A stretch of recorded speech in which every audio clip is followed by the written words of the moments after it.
Welcome to Thirst Impressions. I'm Belinda. Tonight we are talking about whiskey, wealth, and weapons. Woo! And I am Will. And I'm Spencer, and I'm here to penetrate your life. And I am Kevin. No With that wet. penetration allowed, yeah. Oh, okay. No penetration. None allowed. Tonight. Yeah, no, not tonight. Not without consent, Kevin. And my And consent, I consent. is not given tonight. I consent. Yeah. Spencer consents. I do not.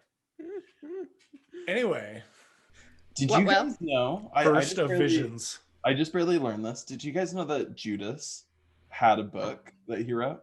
Well, not Judas himself, but there Books was of Mormon, a aka Gospel of Judas. Stacks of lies. No, I didn't didn't know that. Is that like in the Apocrypha stuff or whatever? It's one of the books that didn't make it into the Bible. Didn't make the cut. And it's an interesting book because it talks about how Judas didn't actually betray Jesus. Assuming Judas is real. Well, Jesus, assuming Jesus is real, assuming all that. But Jesus had instructed Judas to betray him because it was part of God's plan. Well, that's in the Bible too, that he's like, well, I mean, he doesn't tell him he will, but he tells him Jesus he will, is like, right? we cool, man. Like, don't fucking go hang yourself. Oh, he did anyway. Yeah, he did. Yeah, but then it also talks about there's like this part where whoever wrote the book, because it was written like every book in the Bible is written way after the time, but it talked about how Jesus was talking to his disciples and was saying that the God that they were praying to wasn't the God that he was preaching about. Like that there was like it's something weird, like I don't know. I'll have to actually read more about it, but it's something to do with like how kind of it goes into like the metaphysical. It's more of like a Gnostic take on Christianity, where it talks about how like all of it's about the relationship with God is not with like the Christian God. It's with the God of the Christian God, and the Christian God is really more of like an illusion that people use as a way to control people. And it's like, of course that didn't make it into the Bible. Is this like an Adam God thing? Just kidding. No, this is just a book that didn't make it into the Bible. I know, I'm just fucking with you. The Bible is carefully curated to reinforce whatever narrative that white Christians wanted to, as they pillaged and asserted their views on others.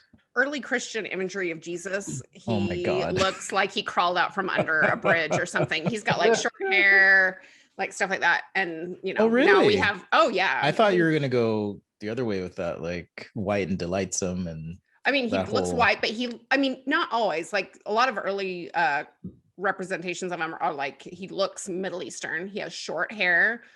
He's younger. Things like that. And then now we have like Kenny Loggins looking Jesus. Or corporate Mormon Jesus. That's my favorite. Exactly. That's my favorite. Highway to the celestial kingdom. Pay your tithing, bitches. When I went to my brother's house yesterday, they had a picture of Jesus. It was a damn sexy picture of Jesus. How is hot Jesus?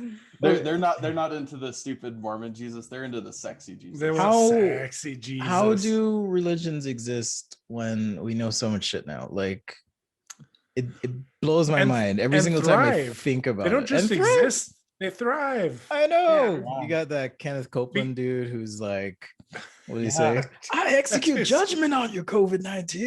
He's like, oh my God.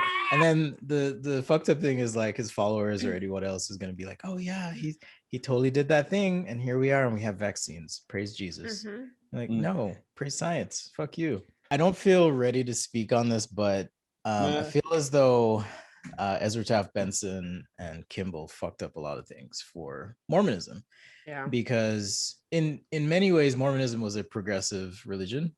It I mean, even the idea of plural marriage. I mean, we talked about polyamory and being free and all this. I mean, not in any detail, but mean, Mormonism was kind of like on the fringe, progressive. It was and out then, there, yeah. For whatever, I think it was Benson who was anti-socialist and anti-capitalist and all that, and he pushed was a it John hard. Bircher. Yeah, he and was, so he was at which administration was he in? I forget. He was in the Truman Was it administration. Reagan? That sounds or right. No, something Truman, like- I think. Okay, anyhow, It was way back. It was early, yeah.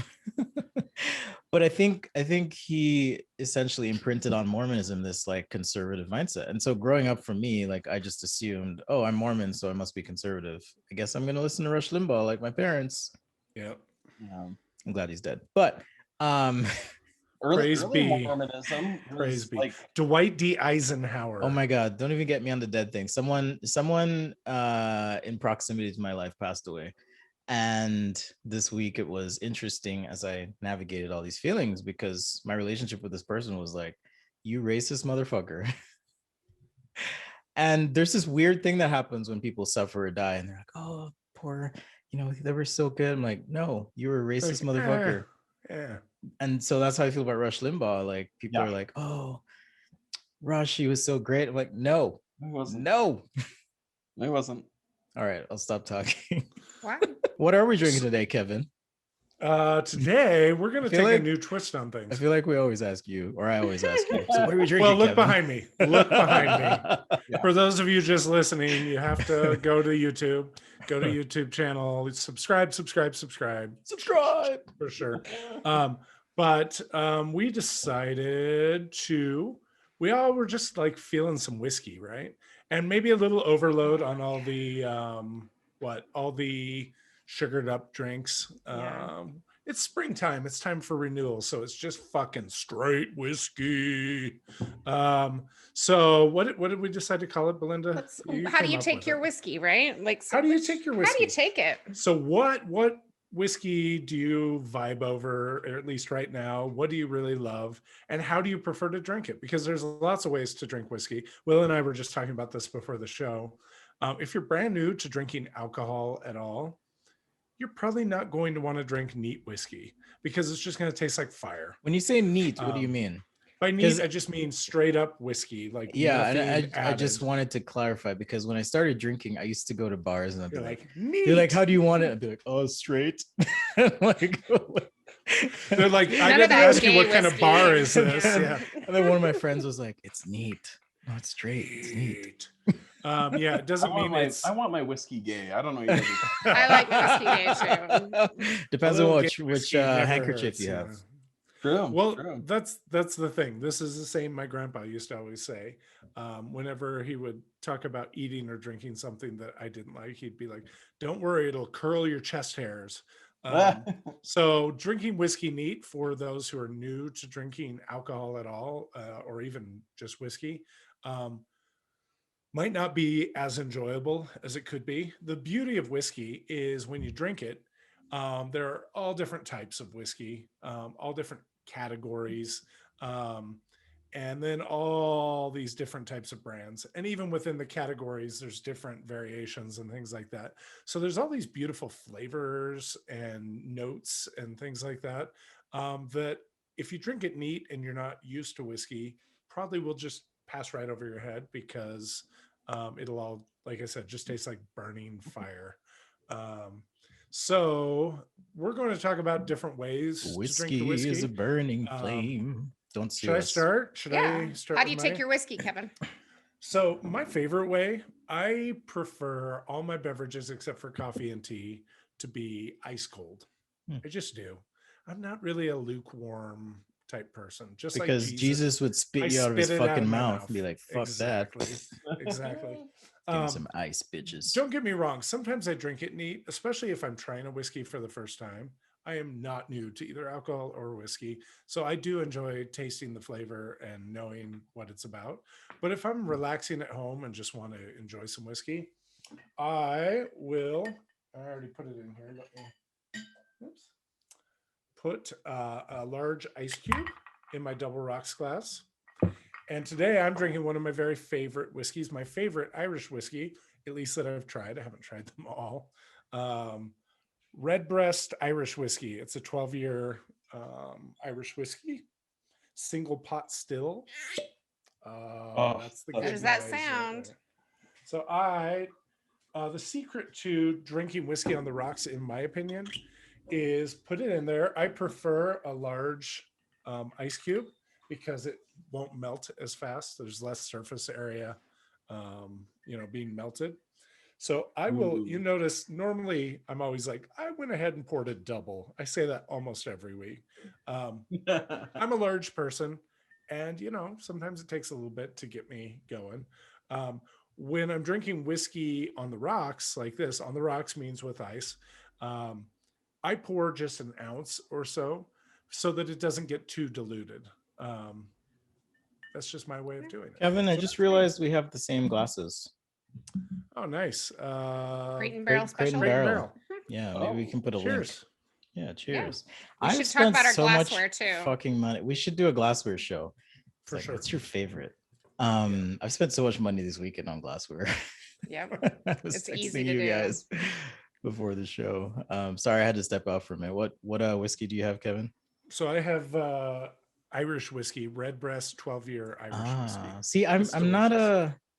personally I'm not an Irish whiskey sipper, but Have you tried Redbreast though? I have not. I mean, I've had Oh. breast, but not Redbreast. I Is will. that like a coloration or something else? It is just the name. I don't know. There's a lovely little bird on their label. It's not focusing. Focus on that. Little robin There we go. redbreast. Oh, okay. It's so delicious. Available I'll bring some the over sometime liquor soon store? and let you try it. Yeah. It's a little on the spendy side. It's $53 Dude, for I mean, 750 ml bottle. But whiskey is where I will spend some money, and sometimes gin too. Well, Sometimes just everything, alcohol. yeah. Look behind me. but yeah, I appreciate you pointing that out. Like just starting out drinking. I remember trying some Jameson the first like time I was like drinking. I tried Jameson and tried some Tanqueray. I was like, what the fuck is this? This is terrible. It tastes like lighter fluid, For a while I hated High West whiskey. Felt it was just too much. I just thought it was too much. A slur. And that's it. You gotta let your palate acclimatize to it, right? Otherwise, you might as well just be drinking bottom shelf stuff. Because if you're, I mean, I'm no that. whiskey expert. I'm already slurring, but I have found that adding a drop or two of water can help open up the flavor. Or like Kevin does, if you have it on the rocks, the ice will melt a little bit, and that kind of changes the flavor a little bit. I think it mellows it out. But I personally like mine neat. That's how I like my whiskeys. How are you taking your whiskey What are you today, drinking Spencer? today? So I've got two options. I didn't want to like go crazy. Kevin, Belinda, Will, they know I have a steady stash of whiskeys. Yeah. So I have this Henry McKenna 10-year bourbon, Always a and good way. it's bottled in bond. And I think that just means that it's one of like a run of whiskeys, right? So single barrel is kind of the terminology. And as far as I understand, and I don't know the size of the barrels, but there's a batch of whiskey that's brewed, and some whiskeys are blended, right? So if you have a brand and you're used to that brand, there's like Four Roses, for example. We all like that one. Or you might, I mean, Kevin and I like Pikesville as well, but that's a rye. Yeah, Will's got it in the background there. So those whiskeys tend to be blended, where they'll take multiple barrels, if you will, and just blend so that there's a consistent flavor and profile. And it's predictable. It's kind of like the McDonald's of whiskeys. But if you want to like take a little risk and do something different, you can look for what's called a single barrel whiskey. So that's what this is, and this is barrel 9593. Interestingly enough, this whiskey it used to be super fucking cheap, man, like $20, but then they would just go from the liquor store because it won best whiskey in America, I think back in 2016 or something like that. Yeah, a few years back. So if you find it, definitely try it out. I've had this whiskey where it has like cinnamon notes, and I've had it where it's way more mellow, but I would put it on the more spicy, peppery side as far as a whiskey goes. Yeah, or bourbon. And then just as another option here, I have a cheaper Japanese whiskey. So this is a Fuyu whiskey, Fuyu. I don't know much about it. My friend just got it. She was visiting the Pacific Northwest and was like, hey, do you want any whiskey? I was like, sure. just get whatever. I just love Japanese whiskey. Japanese whiskey to me has more peaty notes. Drinks almost like a scotch. This one, interestingly enough, I know we did our episode on with the pisco sour. This one has like almost a pisco smell to it, or it reminds me of the High West Silver whiskey, which is an oat whiskey that's not aged in oak barrels, as far as I know, because it has a clear look, right? Or at the very least, there's no coloring added. So that's all I know about whiskeys. I've got two here that are interesting. They're very different. The McKenna is my favorite. I do love that one. That's what I'm right shooting now. today. Oh, nice. McKenna is my favorite bourbon right now, but there's also Pikesville Rye that I enjoy as well. So I did look up bottled in bond, and according to Wikipedia, the source of all truth in this world, bottled in bond is a label for an American-made distilled beverage that has been aged and bottled according to a set of legal regulations contained in the United States government standards of identity for distilled spirits, as originally laid out in the Bottled in Bond Act of 1897. Oh, wow. There's an act. And the reason for that is people fucked around when they were distilling stuff. They just put all kinds of filler in there and stuff like that. And, but apparently they gave producers a tax incentive for participating. And basically the US government was concerned that we weren't getting the best motherfucking whiskey that we could get. So hurrah for the, late 19th century American government for making sure we get decent whiskey. And this is why I always say, what are we drinking, Kevin? Because Kevin knows the shit. Or at least where to find it. I looked that one up, yeah. How about you, Will? What do you have today? I'm just drinking so I do enjoy High West. So I'm just drinking their Rendezvous Rye. It's a good one. So I'm just drinking that neat, and also a High West little cup I have. So I've made some glasses from High West bottles. They're fun. That's like I was telling Kevin, like I know you do that, and this is kind of like what that glass is. It's like except yours is a little fancier, but it's like a thicker glass. So I don't know. What about you, Belinda? What are you drinking? I am trying something new. I was at the liquor store yesterday, and they had this Legent. You guys heard of this? Ooh. And it was in the locked case. I have not. Even though it was only $40. Well, I was just gonna say it's interesting depending on which liquor store. I know I've mentioned this before. Like the liquor stores where I live, you'll have Japanese whiskey out on the shelf or just rare shit. But then you go down to Sandy or downtown Salt Lake, West Valley, everything's locked up. There's like 2 security guards. It's like, well, Kevin's Redbreast was out on the shelf and it's like $60, and my $39.99 bottle was, in the lock case. So I like mine on the rocks and with a little drop of water in it when I'm drinking it, kind of by itself. And my glass today is a little rocks glass from Frank Lloyd Wright's Taliesin West. I like the design. Is that a gold band on the bottom, or is that just no? It's just a reflection. Oh, it's just got a little bead in there. This is a gin bottle that I cut and turned into a glass. So pretty nice. You guys are so fancy. The thing I was going to mention, if any of our listeners are High West fans, I know Belinda and I went on a tour of their distillery out in Wanship, 3 years ago now, maybe? Almost exactly 3 years ago. Yeah, it was Easter, huh? Because it was Easter time. And they have a lovely brunch out there. If you ever want to go out there, you can have a free distillery tour. And their brunch is definitely not free, but it's delicious. And do a little flight of whiskeys. You can do a flight of whiskeys. High West actually helped. Well, not helped. They did change the law, through the proper channels or whatever. But they're the ones who push through getting the law changed so that you can have a flight of spirits as opposed to just a flight of beers or whatever. Right. As long as you have to get a license for it to be like, mostly it would be distilleries or breweries, and they get an educational license. so that they can, place several drinks in front of you at the same time. Have you And had a High flight, West. Will? Oh, go ahead, Belinda. Oh, I was just gonna say High West has Brigham Young's own whiskey recipe, and they use it It's true. for. But I wonder, when we were out there, I know they were still using a blend of spirits. It's true, because they from were just starting out. other distilleries, Mhm. because whiskey obviously takes years and years Right. before you can actually, Yeah.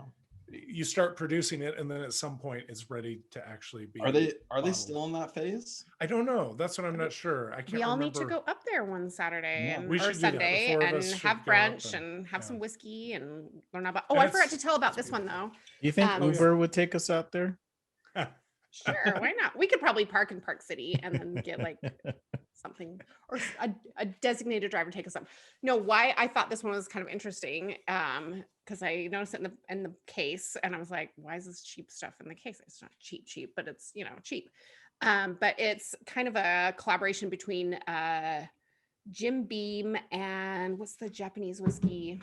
Suntory? Nika? Yeah. No way. It's Centauri whiskey.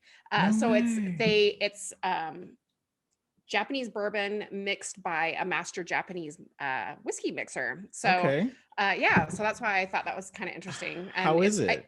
You've it had feels- Yamazaki, you've had Japanese Yeah. whiskeys.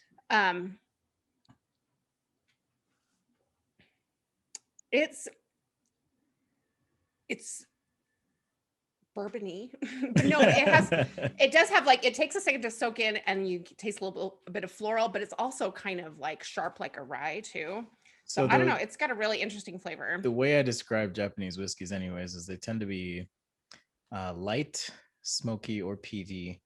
And they don't like hit you in the face with flavor necessarily. It's No. complex and it builds. It's not like a rye Right. that can be really sharp and just whoa. Right. No, No, you're it has almost a eating tart. rye. No, it's not like that, but it's good. It's interesting. So I'll bring it around one time when we're all All together. right. and Well, you guys I'll can probably try just it. get some because I love whiskey. There you go. By the way, I got my first vaccine today. Not today. This week. Me too. Thursday evening, I guess. I got mine on Spencer got Monday. his. The two of you need to sign up. I We know. can, I'm we're this signed much up. closer to doing this together, right? Like, I'm gonna get it on the 420. So Oh, Yes. what's special nice. about 420? Just kidding. do they give it in gummy form on Ooh. I That would was be pretty signed up, but it You- seemed like it was far away. And then when Spencer said I could get it sooner somewhere else, it made me cancel that appointment. And then I looked and they didn't have other appointments. So I was like, oh Oh, shoot. And I need to I'm get back sorry. on and sign up again. yeah, It's all my your Well- fault, Spencer. Well, it's interesting because we live in a red state, Utah, and this is anecdotal, but speaking with friends who live north and south of where I live in more red areas, it's been really easy to get in. They'll get in the next day or 2 days. Right. I had to wait 2 weeks. And it's definitely the case in other states too for that same thing. Like I thought I saw a tweet about somebody who was trying to find a vaccine. They couldn't find one for like a month. Somebody said, look at your voting information and find the reddest Yeah, area. find the and reddest area and go there. They were able to get in right away. Turns out a large portion, and I'm saying this without a specific number because I'm not sure if it was 29 or 49% of Republican men don't want the vaccine. Really? So I would guess it's like 49.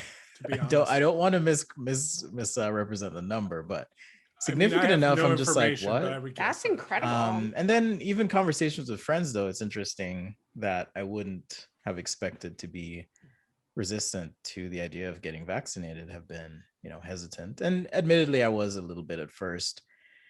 Granted, some of that's based in historical bias, or maybe it's oversight, oversight's the right word, with regards to how things impact minorities. And so I was like, you know what? I don't know. I had some hesitation. I was like, I don't know if I want to be part of this test, but I decided otherwise. So yeah. yeah, I mean, I'm as with I'm any alive. medicine, it's good to be careful if you have certain health issues or allergies. You just look at the fine print, obviously. But for most people, including pregnant and breastfeeding women, they've said it's very, very safe and just go get it done. yeah. So Kevin, did you have any side effects from your first shot? Yeah. Maybe that's because you had COVID earlier. So I had, to make it clear, I got the Rona COVID back at the end of October, early November. And I wasn't hospitalized, and I wasn't close to being hospitalized. I didn't really have respiratory issues at all. Just all the other shit. And it was rough. I mean, as we've moved further away from it, I was thinking like maybe it wasn't as bad as I was remembering, until so Thursday night at 5 p.m. I got my vaccine, and almost immediately my arm felt very sore where the injection site was. The injection itself didn't hurt at all. I barely felt it. But within a half hour, it was like a muscle sore, right? And a really acute muscle soreness, which is fine. Like no big deal. It's not enjoyable, but it's fine. But then what was it? Friday night, I went to bed. So a little over 24 hours later, and fell asleep. And then I woke up at about 4 a.m. and shit went to hell pretty quickly. So I went into the bathroom and literally shit went used the bathroom. No. I just went to the bathroom and shit went. I'm an old man. I always drink water right before I go to bed. So if I wake up, I'm like, I should go pee. So I go pee, and so I'm in there for very little time. And by the time I come out, I'm like, I'm worried my teeth are going to break. I'm shivering so hard. I just have this massive case of the chills, and a really solid headache. And then I laid in bed for a minute trying to like warm up under the covers, but I could tell like this isn't going to be solved quickly with just blankets. So I ran a very hot bath, got into the bath, and that's what I would do during COVID, and it would help solve the problem. And it did, not the headache, but the chills.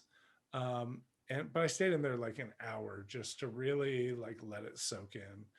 And once I felt the water starting to cool off, I got out. And but I tell you what, that hour I sat in there, and probably another hour and a half after I got out, like I had, as stupid as it sounds, like COVID PTSD. It was like panic attack. It was, and I'm not a panic attack type of guy normally, but it freaked me the fuck. Like I was like, am I gonna fucking die? Am I gonna die? Then I was talking myself down, like, no, you just had the vaccine. This is just the like. But I was not in a good place. So, but are you finally? Yeah, so I finally fell back asleep, maybe 6:30 or something, 6:37, and I slept until almost 11, and then I woke up and I was like, I feel normal. Like my arm's still sore, even today it is. A few days after the vaccine, but no, honestly, that's great. So I recently got oh my god, I'm not gonna remember the name. I got some vaccine recently that wasn't COVID. It was just like, I don't know, like I swear to God it was like the HPV virus vaccine or something. Because like it wears off, and so lots of people get it in like their 20s. And that's kind of how I felt. Like my arm was just like sore for a couple days. So I'm wondering if like the arm soreness, I know I've heard that a lot from people that have got the vaccine. It just sounds like a normal, like you just shoved a metal thing into your muscle. Of course it's going to be sore. I get a sore arm, and they're like, just relax your arm. I'm like, fuck, don't tell me that. Like that tense up. But no, when I get a flu shot, it's the same thing. This was a little more acute, the pain. Okay. Like the first night, I was worried I wouldn't be able to sleep because of the pain from it. I did, because I sleep really well most of the time. But my nurse was talking to me, and then I lifted my shirt, or at least my sleeve up, not my whole shirt. I didn't like, I wasn't about to flex. I wasn't about to flex on her, but I lift my sleeve up. She's talking. Before I knew it was over. It was fast. It was super fast, you know. Did you have any symptoms, Spencer? Okay, so I was paranoid. Admittedly, I'm just anxious about it. Again, because I don't know, historically, we just haven't been thought of the same way. So I was just hyper aware of everything. And I remember my arm felt a little chilly for a few hours. Like my whole arm just felt cold and my palm. And then it started getting warm. And then that chilled out. But then it kind of retreated back to the site and just hurt for like 2 days. And that was it. And then I was fine. Sleeping was a little bit rough. I had some nightmares for whatever reason. But I think that was just myself being psyched up. So it's funny because like I keep on hearing people talk about like, oh, I'm scared of the side effects, like all that sort of stuff. And I know a bunch of people that I know personally. So I'm just talking anecdotally, right? But from everybody I've heard that I know of personally that have got it, Kevin, yours is the worst story I've heard. Like every other story it was so short, but every other person that I've heard that's got their first, and I know a couple people that have got their second now, it's always just like, oh yeah, I felt like a little lightheaded and that was about it. I've heard with the second, the response is more intense. And I also was reading that with people who have had COVID, when you do get the shot, it's a 6 times or so immune response. And so it's probably what your body's like, oh shit. Well, you know, we're not doing this again. Oh my God. So my mom is actually she's volunteering at one of these vaccine places. Bless her heart. And so she was just saying that like people who get their second shot, it's the reason why they probably start to feel the symptoms a little bit more is because like the first shot gives you like a little bit of COVID, right? Like, so of course, so your body's gonna try to like respond to it. And so they're thinking that like people who have had COVID, like you, Kevin, who get their first shot, it's kind of the similar thing. Like when you get your second shot, it's you get a little bit more, it's more likely that you're going to have a little bit more of the symptoms because you have a little bit of the COVID from the first vaccine. So when you have already had COVID, that's why your first vaccine, you might see a little bit of symptoms. I think I haven't heard of anybody that have had like extremely bad symptoms. Like I know they talk about it in the news, but it's like a couple people out of millions. Right. Yeah, exactly. It's such a small percentage. And even mine, while it was not pleasant, it was more the PTSD than anything that freaked me the fuck out. Like just like remembering how terrible it was, like 2 weeks of hell, basically. So like, yeah, it wasn't fun to have that little bit of time where it was, I was, and you know what, having the chills and things, but it was fine. The long-term effects of COVID are so much worse than any of the symptoms you'll get from the vaccine. If you get any symptoms, which you're most likely not going to. Pfizer vaccine would do again 10 out of 10 for me. And I even had a little trip from it. So, yeah. I can't wait till I get my vaccine. So then we can actually do this in person. 420. Hell yeah.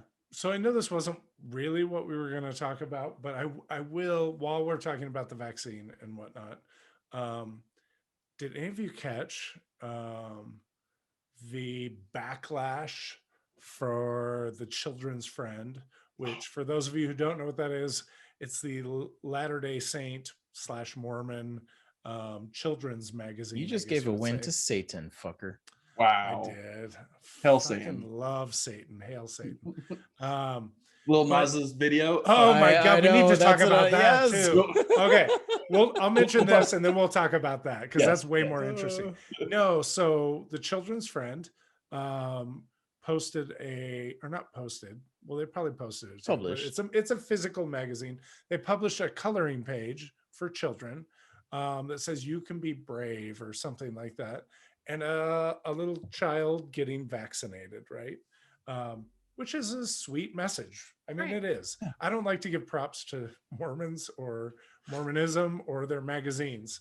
very often, but like good for them, like for being like, oh, children, don't be afraid, go get the vaccine, that's important. Yeah. True, go get it because we want you and your fucking family to come back to church so you can pay tithing and feel guilty when the bishop is walking around and you don't pay tithing.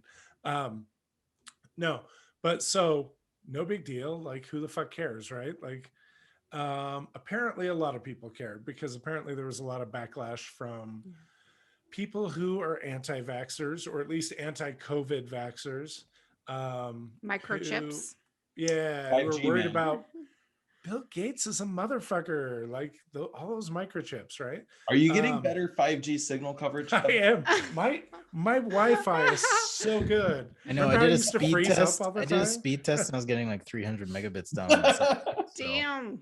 And you're like, I had Wi-Fi turned off. It was just my arm. Yeah, It was straight from my arm. I wonder why that is. You go click on your little Wi-Fi thing on your laptop, and it's like It's because the Earth is arm. flat enough to make it so that the signals work at that speed. True. Oh, I should change my Wi-Fi name The Earth to is flat. like, or no, to Kevin's Bill Gates microchip or something like that.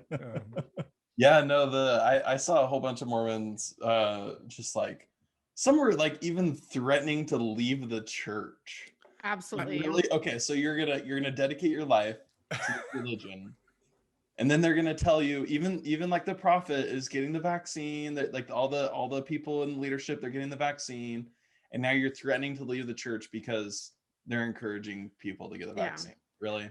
Well, now I hear that people are actually threatening the artist, sweet illustrator, a woman who illustrated the picture at the behest of the church. She drew this picture, and now people are threatening her. Yeah. So, I mean, it's getting a little ridiculous. It's, oh my God. Get your vaccine. I gotta look this shit up. That's wild. Here's I was talking about this with some Mormon friends of mine. And like at the start of COVID, they had like their whole fasting days, and they're talking like we're fasting for a miracle to get rid of COVID. And you know what? Do you know what is a miracle? So these researchers were developing a vaccine for something that wasn't for COVID. They developed this amazing technology where they can do like little hacks with mRNA and be able to inject people with just a weak version of the virus, like normally how vaccines work, right? Yeah. But it's not even, it's in like an artificial it's not even the virus, it's an artificial virus. It's just the signature of the virus. And that's, so they started developing this technology, and they did a whole bunch of clinical trials for it. They found that it was safe. And then COVID hit, and they figured out, oh my God, we can use this technology that we're making for this other virus, and we can use it for COVID. And side note, they're actually the company that was doing a lot of this research. Now they're trying to apply the same sort of technology to combat cancer. Oh, wow. Anyways, Incredible. Anyways, so you have these researchers who are developing this amazing technology, and it just so happens that it works with COVID. And you know what? All those people that were fasting and praying that there would be some sort of miracle, how is this not that miracle? Seriously. It reminds me of the little like folk tale that like religious people say a lot. I'm sure you guys have heard this, where like some old person or some person like is like living near a volcano, and the volcano's about to erupt, and he's like praying to God, and he's saying like, God, please deliver me from this volcano and like all the destruction that'll happen. And his neighbors come and knock on his door and ask him like, hey, do you need help packing? We're going to evacuate. Do you need us to drive you somewhere? And he's like, no, God will save me. And then the emergency services come, and they're like, hey, do you need help evacuating? He's like, no, God will save me. And then he's on top of his roof as lava's flowing around his house. And the search and rescue party comes in on a helicopter, and he's like, no, God will save me. And he finally dies. And God tells him like, dude, I sent you 3 fucking people to save you, and you didn't do shit. I feel like I know we don't believe in this stuff, but for the people who do, how is this not the exact same thing? Exactly. How is it not? Like all these people freaking out about the vaccine, thinking it's some sort of conspiracy theory. I understand the little problems people have with like how fast it went through clinical trials and like how safe it actually is long term. I get it. I am very aware of those sorts of things, and it is concerning to me too. But the researchers and the doctors are all telling us that it's safe, and so let's trust them. And yeah, so back to the friend. I was admittedly researching in the background here, just seeing what people were saying, because I wasn't aware of the whole controversy, and it seems as though they've retracted it and changed. The church retracted the image. It seems as though that is the case.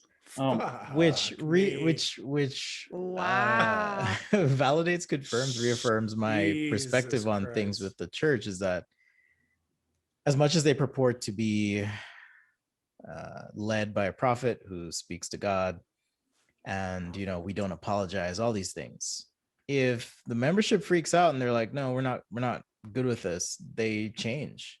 Yep. Because they got to maintain that tithing revenue.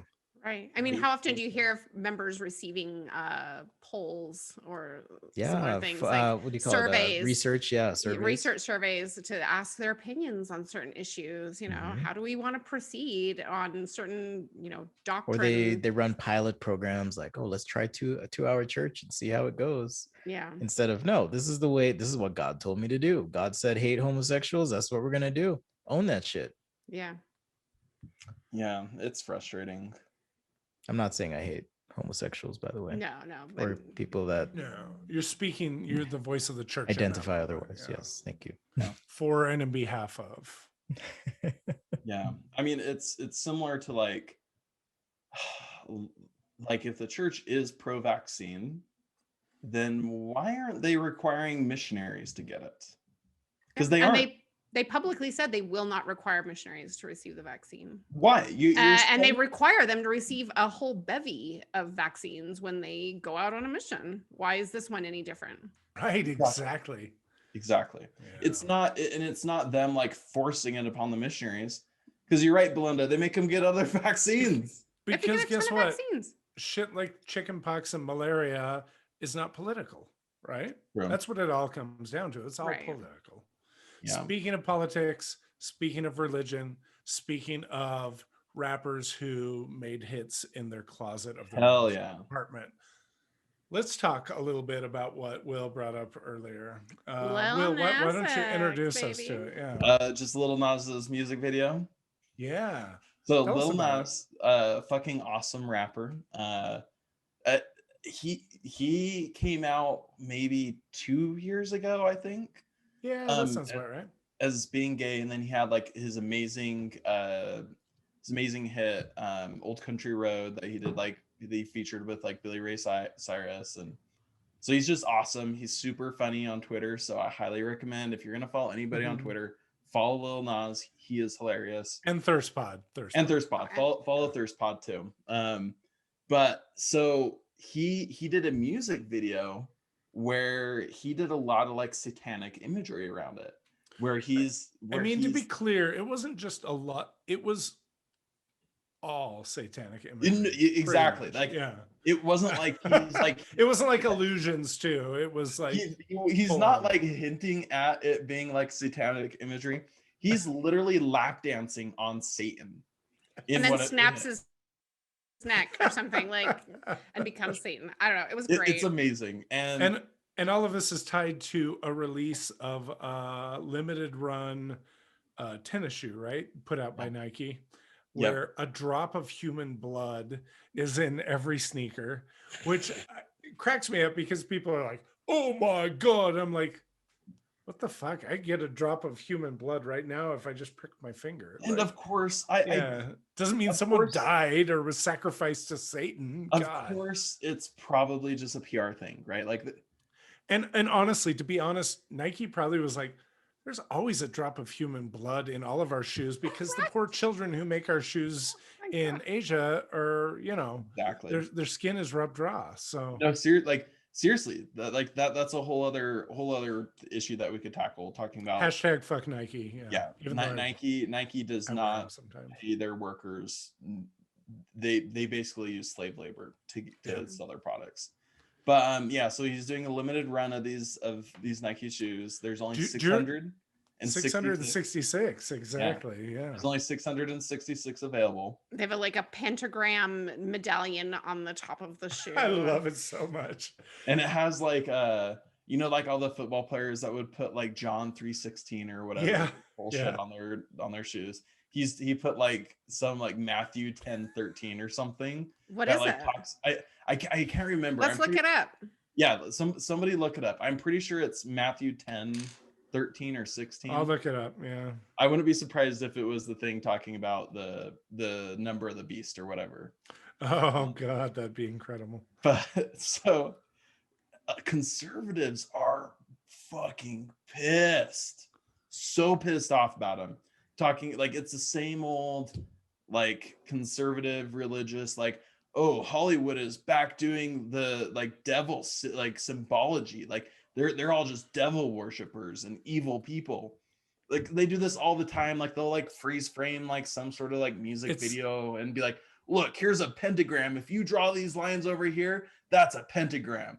This is secretly the devil. Kind of like the monster drink where every like have you guys yeah supposedly the monster satanic drink is monster drink satanic. Oh my God. Don't you think they're the Nike though and Lil Nas is just being like us, and we just kind of love to get a kick out of people freaking out about Satanism? I think most Satanists are that way. Not all. Some surely believe in Lucifer, son of the morning. So those are the Luciferians. So the Luciferians do believe in an actual Lucifer, but Satanism, like people who like are part of like the Temple of Satan, for instance, like I like literally have a membership card. Nice. Oh, really? Awesome. Give us information later. Yeah. I've dropped it a few times in stores and like, hey, I think you dropped, and they'll be like, oh.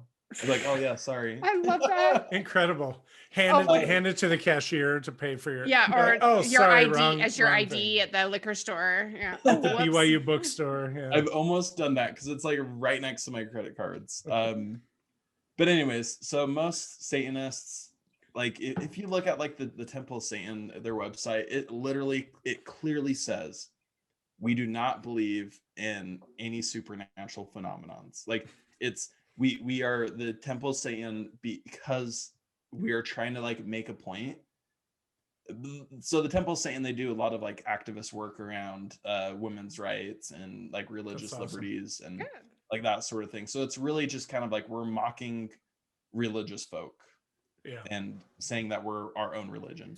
And then they have like a list of tenets that they believe in that are like super awesome, that are just like don't judge others, and it's basically like a good, it's like don't be a dick. Yeah, it's like don't be a dick. It's like the Articles of Faith, but groundbreaking stuff, right? Yeah. So to be clear, it is Luke 10:18 that Lil Nas quotes, or is it on? It's on the shoe, right? It's on the shoe. Yeah. And what does it say? And the scripture goes something like this. Depending on, I will use the King James 1900 version. And he said unto them, I beheld Satan as lightning fall from heaven. So like if you're talking about a shoe and you want to be fast, he was fast as lightning, right? Like it's incredible. Yeah. And as much as I do like to, hashtag fuck Nike, like good on Nike for being like, this is fucking fine. Let's not get our panties in a wad for. Sorry, is that a sexist thing to say? Maybe it is. I don't know. Let's not get your underwear. Let's not get our garments in a wad. Garments in a wad. For him wanting to do a satanic thing, tongue in cheek, especially. Like, who the fuck cares? Yeah. There was one basketball player that was saying like, oh, I'm never gonna wear like Nike shoes again because of they're supporting this. Oh my. I really just, I don't understand how people can like, they see like some sort of like satanic imagery and like I don't even know, like I fundamentally cannot understand it, where people like will look at it and be like, wow, what evil people. I can't believe that they like what do they think Lil Nas does? Like do they think he like kills children and stuff? Like what the fuck is he? I don't understand why people get so freaked out over like just these like Lil Nas is just making fun of like religious people essentially. But I don't understand why they get so like they really do think it's like an attack on Christianity. And I guess maybe it is. This is no different than like Q and like all the like right-wing conspiracy theory things about liberals, you know, who are pedophiles and torturing children and like or eating fetuses, right? Nonsense. That like, is a it's thing. all a fear-mongering thing made up to scare people. Well, not fetuses.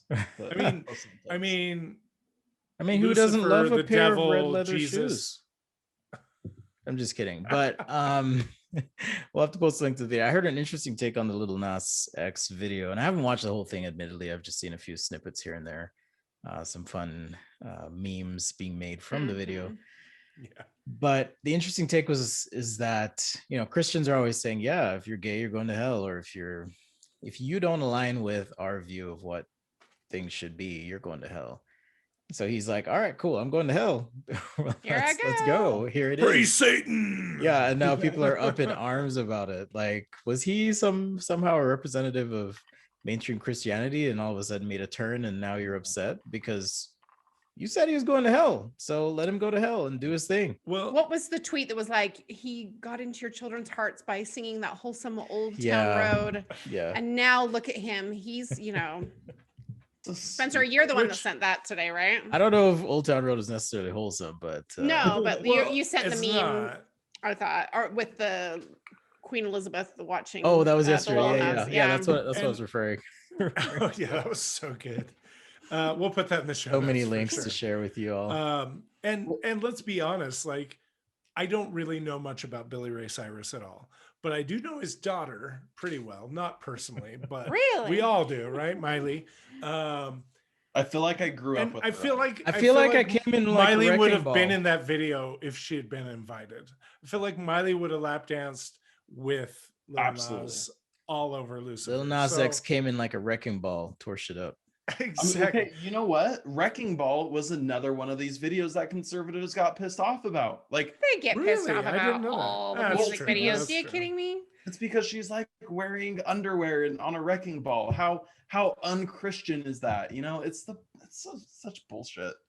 Because when you ride a wrecking ball, it should be in garments or conservative clothing. Like, you know, I try to maintain an equanimous, I always forget how to pronounce that word, point of view.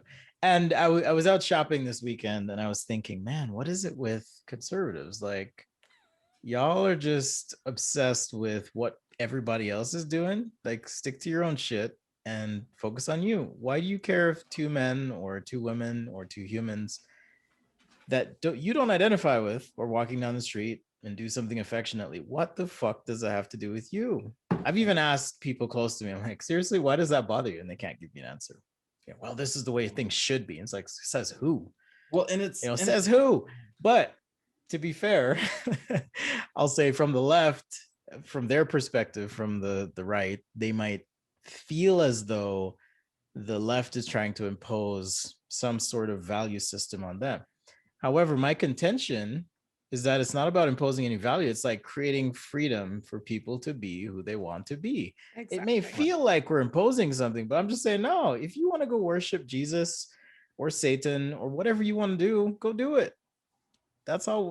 That's at least that's my version of my left thinking. I just want people to have the space, freedom, access to be their best, most authentic selves. The end. Right. No, exactly. I think because a lot of these conservatives are the same ones talking about like freedom of speech and freedom of religion and just like freedoms in general, right? Like these and it's like nobody, like legalizing gay marriage, that's just expanding freedom. It's not saying that you have to go get gay married. If you're not gay, don't get gay married. It's not that, it's that simple. It's just like expanding. Gay marriage is legal now, so you must have sex with another. Yeah, person, it's your gender. Oh, it's like humans. no. And then that's also not what we're saying. that same vein of thought is Like if you believe in freedom of religion, which is something that I do believe in, I don't think we should restrict people on their beliefs. People also have the freedom from religion. We should be able to have freedom from religion. But and to be freedom, clear, and freedom to also worship the Satan if you wanted. Like if you actually believed in real freedom of religion, you should be able to be supportive of people who want to praise Satan. Well, I feel as though they believe in freedom of religion as long as it's Christian. That's the rest of the sentence they don't say. I'm certain lots of churches feel this way, but certainly Catholicism and Mormonism in very recent history have like gone to the government, to the Supreme Court, whatever, and called out and been like, freedom of religion, freedom of religion. And the reality is they don't give a fuck about freedom of religion. They give a fuck about freedom of discriminating against people who are in their discrimination and tax breaks. Yes. I mean, it all in the end, a lot of it all comes down to tax breaks. Yes. And that takes me to it. I know we didn't talk about this being part of the topic, but someone, I can't remember who, someone in my circle, and maybe we have similar circles, so maybe one of you remember, someone posted that this week. They were like, what if you taxed religion? Like, give them tax breaks, just like you give other businesses, corporations and things like that. Allow them to, when they give charitably, when they spend actual money instead of, or even human capital, but like do it in the regular way. But it would probably be able to fund healthcare. Yep. It would probably be able to fund, like, do you know how much money comes into religion every year in the United States? It's a lot of fucking money. So I know what you're talking about, Kevin. There was a picture that went viral. Oh my God, I'm not gonna remember what was actually spray painted, but somebody had spray painted on the doors of a church something like tax churches pay for healthcare or something like that. Yeah. And I truly do believe that, like, if Jesus existed and if Christians are right that he's going to come back and, I don't know, murder all the non-religious people, whatever. Burn, baby, burn. All I'm saying is the Jesus that was in the Bible, if he came back and it wasn't he's going to murder everybody type of thing, he would be whipping all the merchants that are running the temples and the churches, all the churches in the nation. Deseret book would be set on fire. I'm not even joking. It really would be, though. Like, if that Jesus came back, he would view, in my opinion, at least like Mormonism, as being antithetical to what he was teaching. I think most Christian religions, to be honest. I'm just making.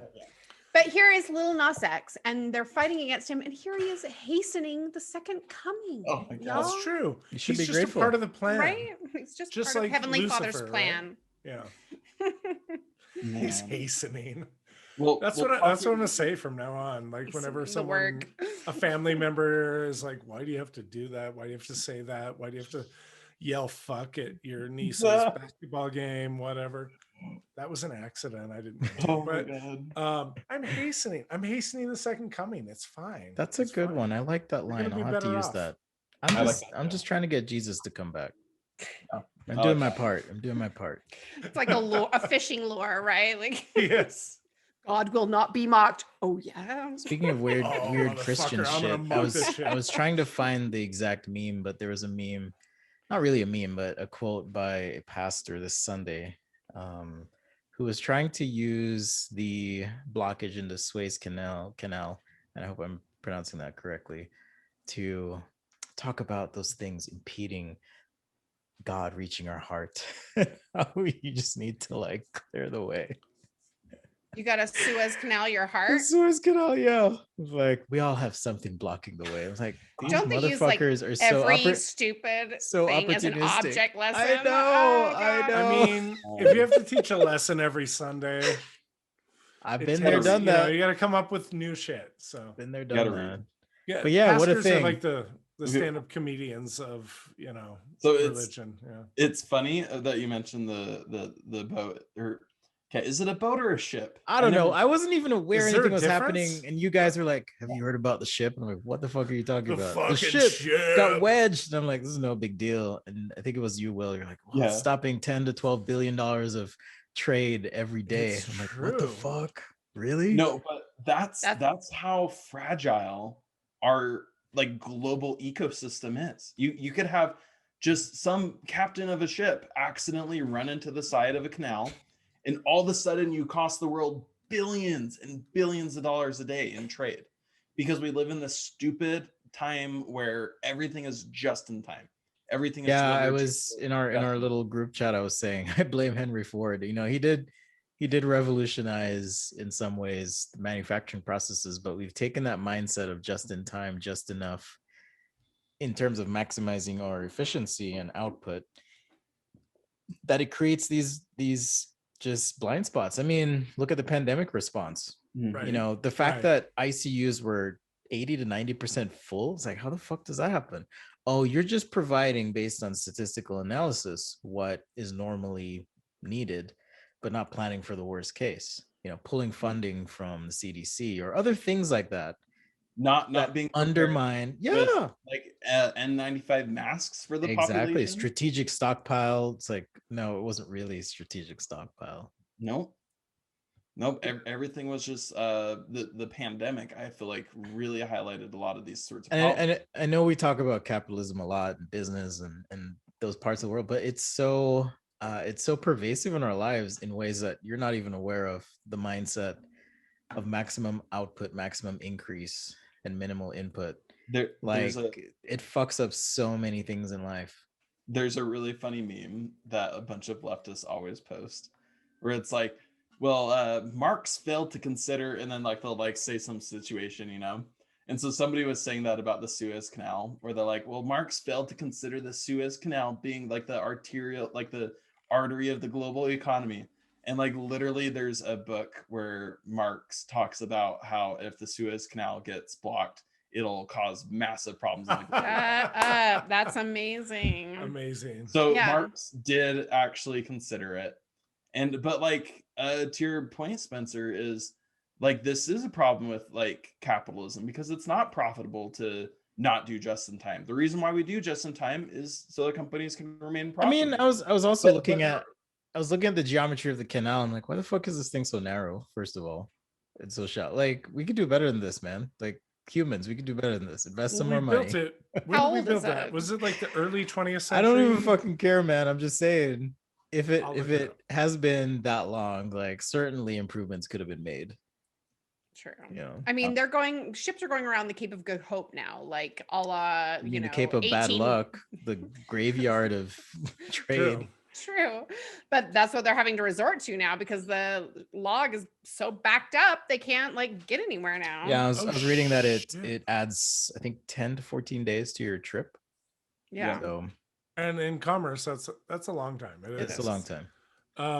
To be clear, the reason it's so fucking tiny is it was built, and I'm sure there've been, you know, well, I'm not sure, but I would guess there's been some alterations, but it was built between 1859 and 1869. So it took 10 years to build. Oh, wow. But that was a long fucking time ago, 150 years ago plus, you know. So, or I don't know, my math's not great when that's a long ass time. Holy shit. Whiskey, yeah, I think it's more than 150 years. I'm pretty sure. They said it was because of bad weather or something that this person ran aground. Is that what was the case? Because you see the things that say he drew a dick pic in the water and then ran aground or whatnot. Somebody said it was because there was bad weather that caused it to happen. I don't know. Captain's stormy weather. Stormy weather, is that what something it was? like that? Oh, isn't God. that a cocktail? I have no idea, because the only things I know are just the jokes that people are exactly the dick pic memes. yes. Oh, again, check the show notes. Yeah. The best meme I've seen today is the one where they're like, or it's like a tweet. Somebody said they're like, the first person that goes through after the ship gets freed, they should purposely run a grid too. They have the opportunity to like do the funniest fucking Just be thing. like, fuck yeah, woo! Yeah, and I'm not sure if this is 100%. This is the speculation show. We just keep throwing shit out there. But I saw photos from someone who was on a cruise ship who's now stranded in the canal.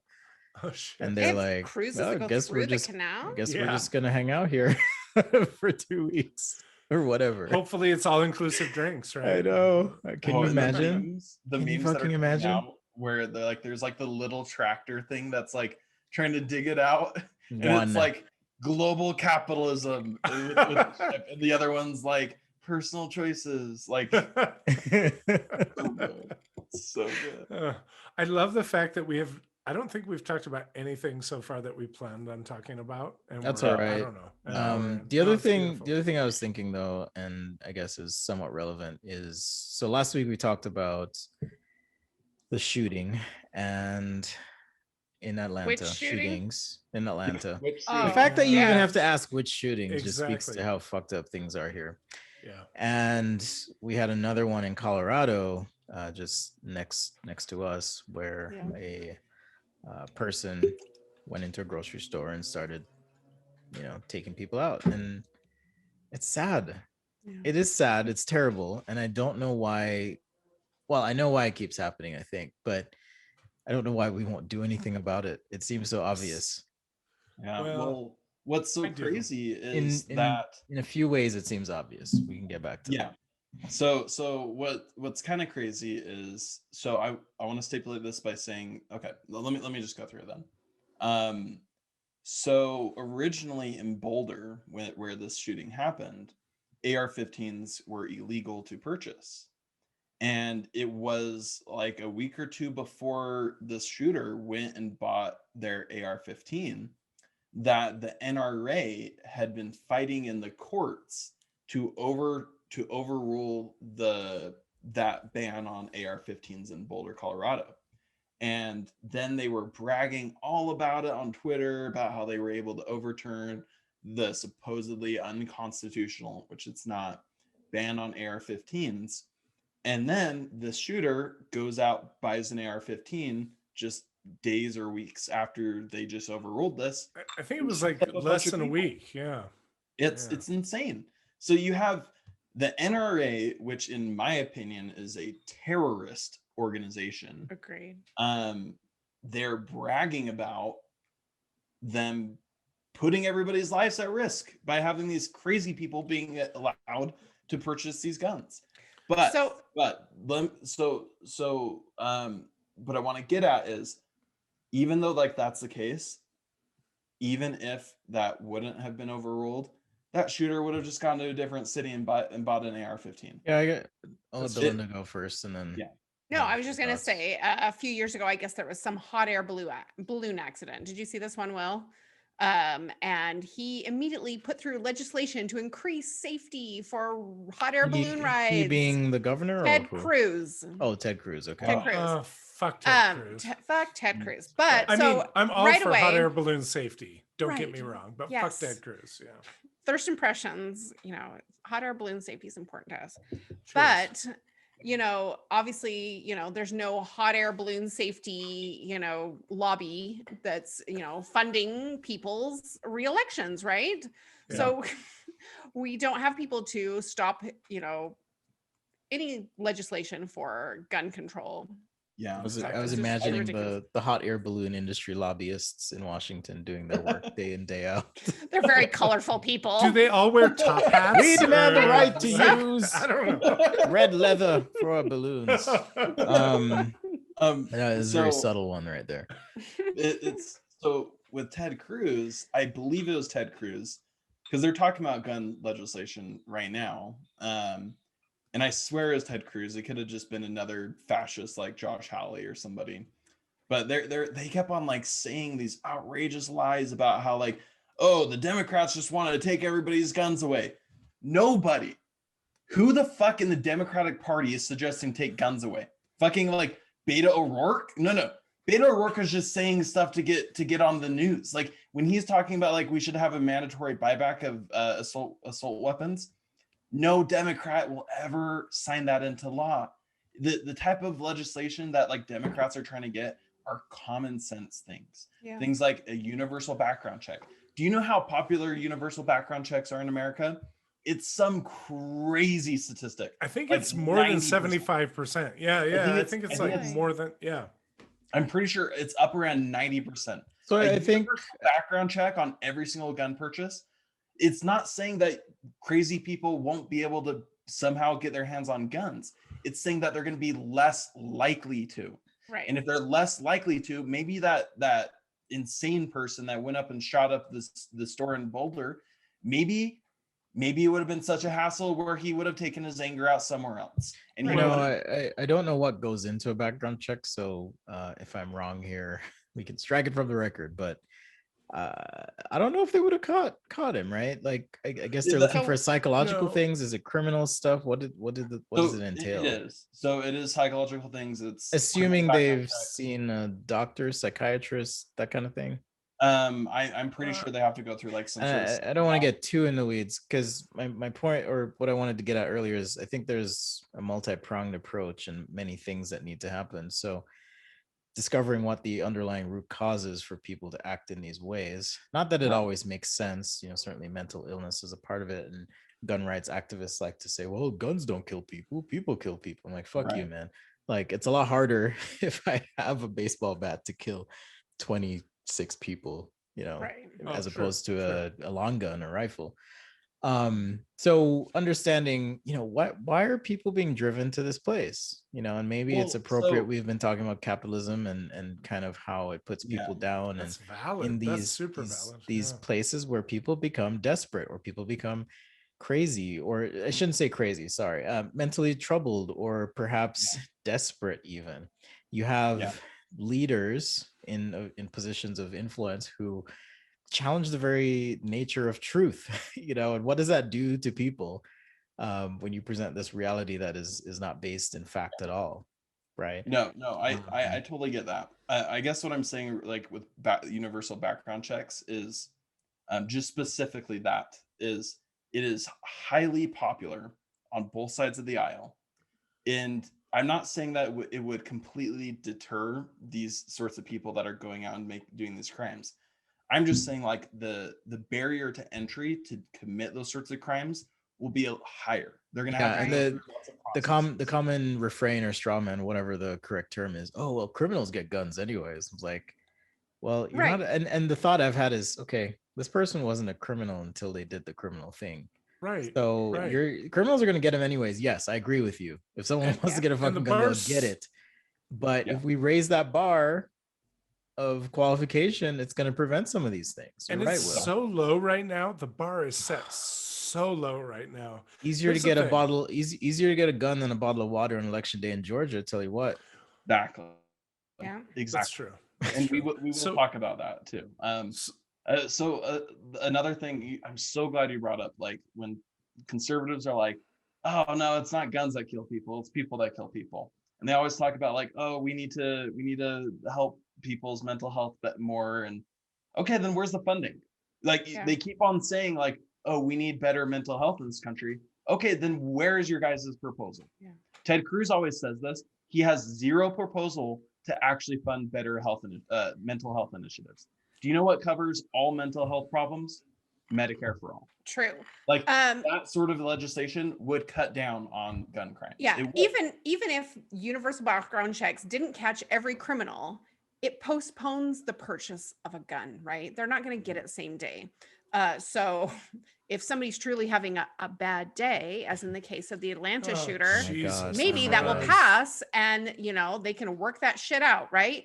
And having stricter legislation as far as like possession of guns, having some sort of license, or that shows you've received a certain amount of training and you've received psychological checks or whatnot. At some point, the government instituted driver's licenses, right? Exactly. And not to take away our cars, but to make sure we're being safe. Like, what's the huge holdup, the hang up here? I don't understand.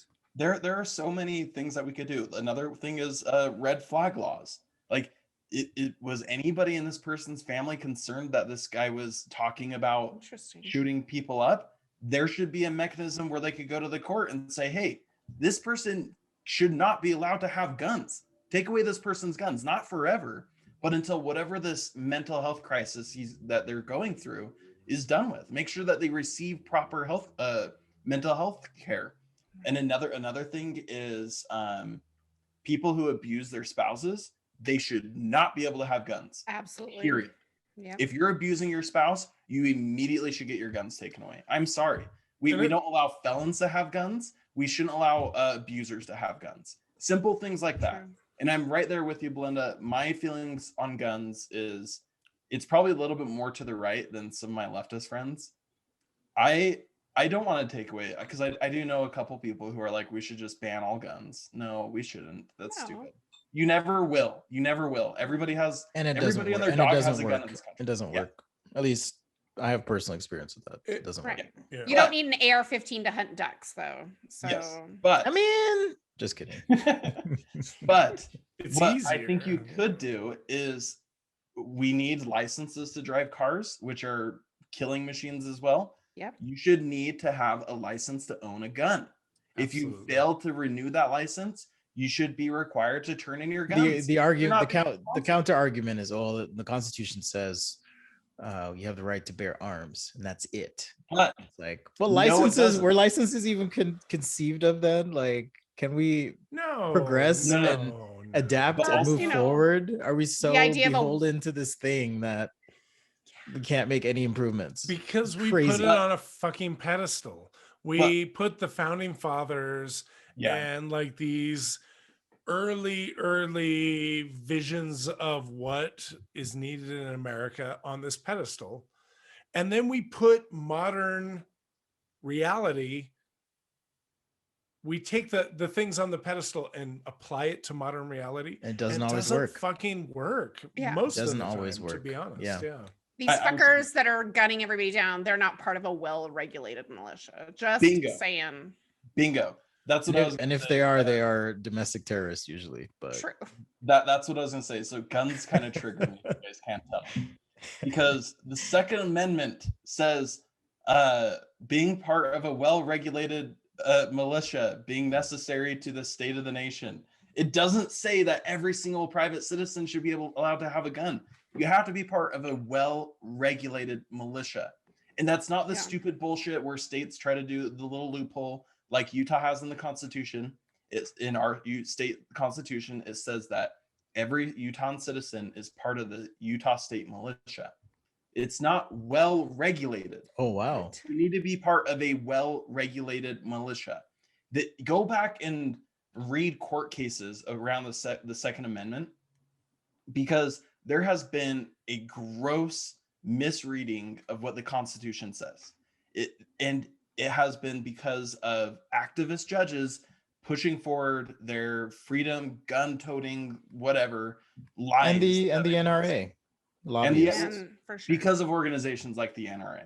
Yeah. It's interesting, Will, to like, from my perspective, and I have how do I say this? I have people who look like me that have guns, and I'm like, man, you're fucking brave. If I were, so Utah recently reduced or it made it easier to open carry, I think, or is it concealed carry? Yes. Open carry. Either way, you can walk around packing in Utah. I thought it was concealed, but you can walk around packing in Utah. I've thought about this before, like, man, maybe especially as January 6th happened, and I was like, oh shit, something's going to happen. Like, someone's going to show up to my house. I took my Black Lives Matter sign down that Kevin made for me, because I was like, I don't want to draw any attention to myself because I don't have a fucking gun. So I thought, maybe I'll get a gun. You know what is terrifying to white people? A black person with a gun. Like, you could say all you want that we have the right to bear arms, but Jesus Christ, there's no way I'm going to let a white person see me with a gun, because the cops will be called on me. I'll be arrested. I'll be shot. I'll be hurt. I'm like, no fucking way. There is inherent racial bias to this whole argument, right? It's like, who has the right to bear arms? And what are you okay with exactly? There's a really funny hat while you carry it. Man, there's so many links for this episode. there's a really funny College Humor video where it talks about this whole idea of arming ourselves, and I just watched shit, I forgot the name of the movie already because I have a sponge brain, but it was about Fred Hampton, Black Panthers, how he was targeted by the FBI and gunned down as a strong Black figure who was Judas and the Black Messiah, who was inspiring people. Arguably, he was more Marxist, but in the sense that he was providing breakfast for kids and he was building confidence within community and rising up. And the FBI and the US government were so terrified, they went in and killed him and a bunch of other people to try and suppress this movement for equality and for access to opportunity, right?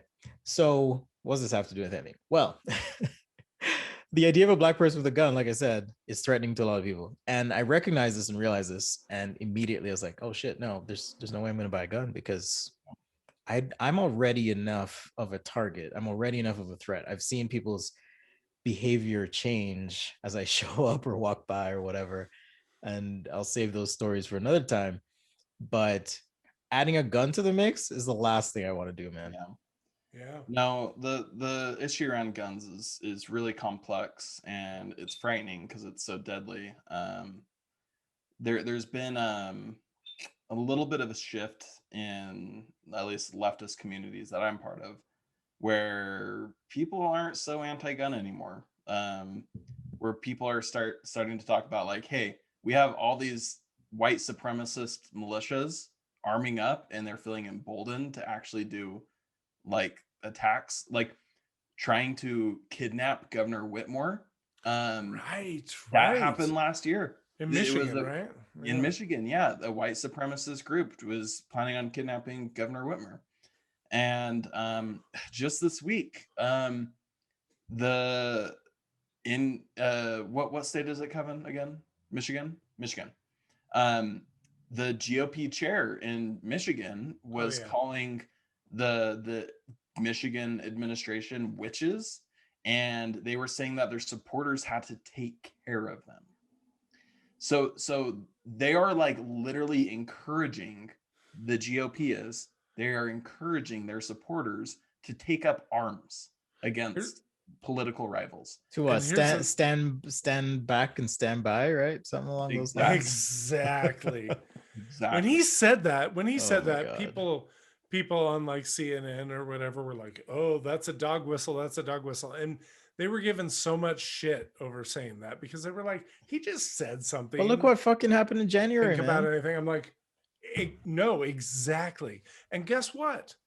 There's recorded testimony of people from these militias who were like waiting in boats with guns, like ready to fucking, like, because it's hard to bring guns into Washington, D.C. So they were like, we're going to take the Potomac. Is that the right river? Yeah. They really were? We're going to like be waiting on the Potomac with guns. Oh my God, I didn't hear this. For when, like, once you get inside and like you can send people and get all the guns and like shit could have been a lot worse than it was, I think. So just side note, I have a different point to make. But you just mentioned Malcolm X. Malcolm X is so misunderstood because of the way it's taught. Agreed. The way that they teach about Malcolm X in schools. Agreed. I highly recommend read this autobiography. Malcolm X's autobiography. It is amazing. Malcolm X was an amazing man, and he did so much good. He was far radical than a lot of the other black activists at the time. Yeah. But he did some amazing things, and he inspired like the Black Panthers doing free school lunches, and he did a lot of amazing things. Other thing that I wanted, did you want to say something? No, go ahead. The other thing I wanted to say was, holy shit. Do you guys remember that picture of the guy with flexicuffs in the state capitol? Oh yeah. And Ben Shapiro's like, everyone's got zip ties. Everyone's got fucking zip ties. What's a WEP anyways? Everyone's got zip ties, but no one knows about wet ass pussies. Come on. I don't know. So the court, so of course the guy gets arrested, and he was there with his mom. Oh my God. And she brought tendies. Just kidding. So they're going through their court case right now, and the judge literally just ruled, I believe it was yesterday, that they're not a threat to society. No. Oh, I saw that. Really? So I mean, that's honestly, that's like white privilege defining right there. It absolutely you literally storm the Capitol. You're there with flexicuffs, planning to arrest and possibly murder. We don't know their intent. Yeah. Oh, they were saying hang Mike Pence. Where's Pelosi? They put a fucking AOC. Gallows up in front of the Capitol. God damn it, they were going to kill people. They're white, so they're not a threat to society. It's okay. The shooter in Colorado, right? He was taken not into white, actually. Oh, that's true. That's true. I was going to speak on. Which I think addresses the issue, which it happens to cut more across gender baselines than it does race. Although the majority, it's actually proportionally representative of the population of the United States, which is why I think the problem runs deeper. I think people are frustrated, desperate, going crazy because we're running this fucking rat race.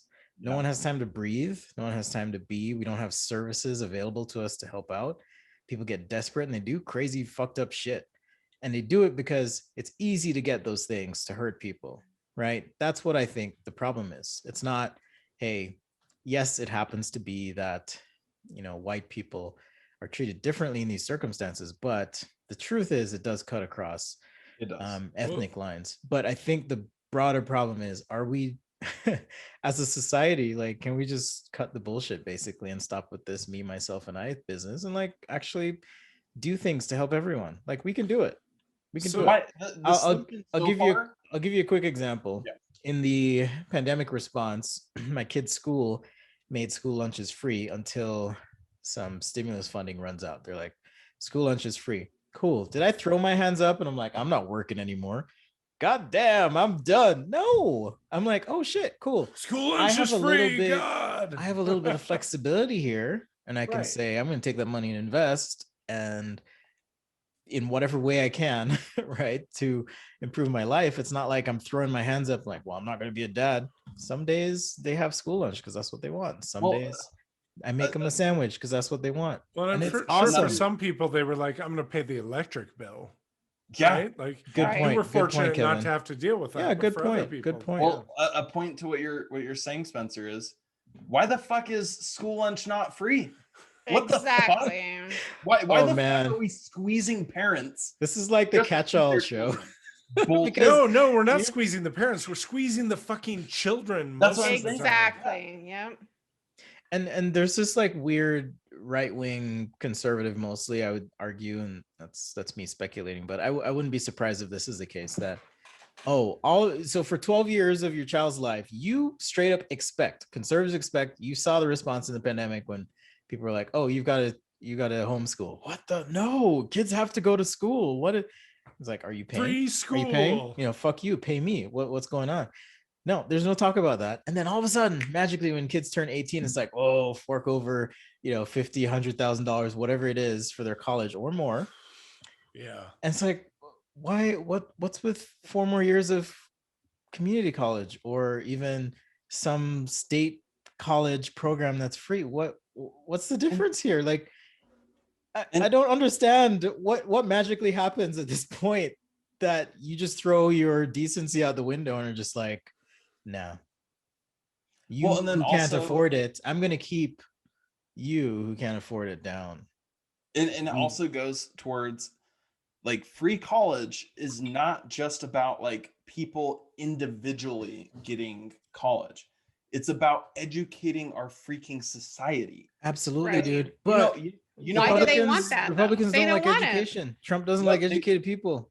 No. They don't, but they're also the same ones that are saying like, we need to compete with China. We need to compete with South Korea. We need to compete. China is leading the world in AI research. Yeah. And it's because they have an educated public. Thank you. Free it's an investment in ourselves. Free college education. Investing in our health and well-being. Our education is investing in us. Exactly. In human capital, if you want. We can put it in those right. The unempathetic terms, but let's invest in some human capital for a change, motherfuckers. Like, Seriously. Do you know how hard it is to find good software engineers? It's incredibly hard. Yes. It is.